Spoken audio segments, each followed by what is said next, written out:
جہری نمازوں میں آہستہ قرات کرنے کا کیا حکم ہے؟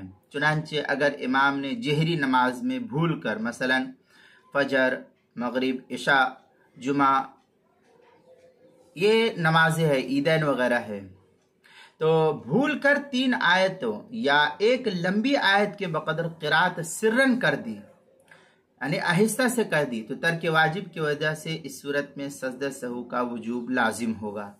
چنانچہ تحتاوی علی مراقی الفلاح کے اندر ہے وَمِنْهَا جَهَرَ الْإِمَامِ فِي مَا يَجْهَرُ فِيهِ وَالْإِسْرَارُ فِي مَحَلِّهِ مُطْلَقًا وَاخْتَلَفَ فِي الْقَدْرِ الْمُوجِبِ لِلسَّهْوِ وَالْأَصَحِّ أَنَّهُ قَدْرَ مَا تَجُوزُ بِهِ الصَّلَاةُ فِي الْفَصْلَيْنِ۔